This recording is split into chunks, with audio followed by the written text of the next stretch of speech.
فجر کے بعد سونے کے بارے میں میرا خیال ہے آپ پوچھ رہے ہیں، تو جائز ہے، فجر کے بعد سونا بھی جائز ہے اگر رات کو آپ کی نیند پوری نہیں ہوئی ہے۔ پھر اگر فجر کے بعد بھی نہیں سوئیں گے تو پھر کب سوئیں گے؟ لیکن بہرحال اسلاف سے اس کی کراہت منقول ہے، اس کو پسند نہیں کیا گیا، یہ نیچرل ٹائم نہیں ہے سونے کا، رات ہی کو سویا کریں اور صبح اپنے کاموں میں مشغول ہوا کریں۔ وہی جو لائبریری میں آپ بیٹھتے ہیں تو فجر کے بعد بیٹھ جایا کریں۔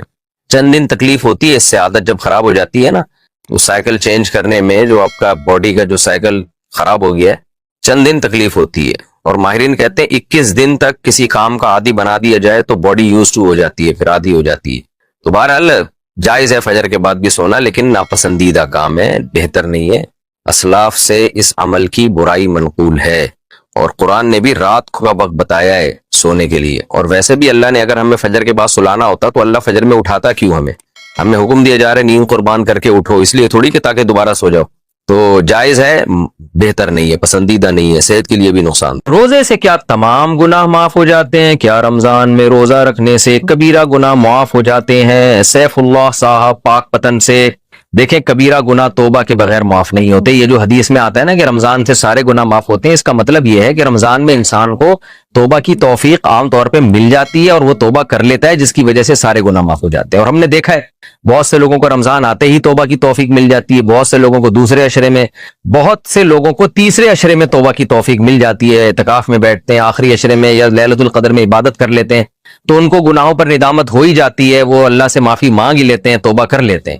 تو توبہ کے بغیر اللہ نے وعدہ نہیں کیا کبیرہ گناہوں کے معاف کرنے کا، چاہے 100 رمضان آپ کی زندگی میں آ جائے۔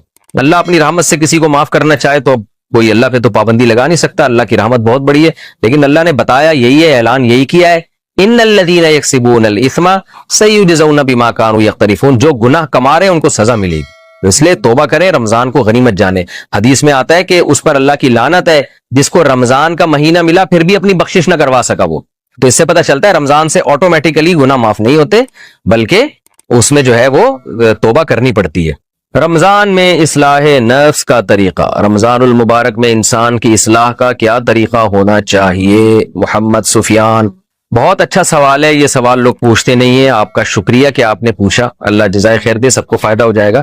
دیکھیں رمضان کا بنیادی مقصد سمجھنا چاہیے۔ قرآن مجید نے رمضان کا مقصد یہ بیان کیا ہے کہ تم پہ روزے فرض کیے گئے ہیں لعلکم تتقون، تاکہ تمہارے اندر تقوی پیدا ہو جائے۔ تقوی کا مطلب تم سے گناہ چھوٹ جائیں،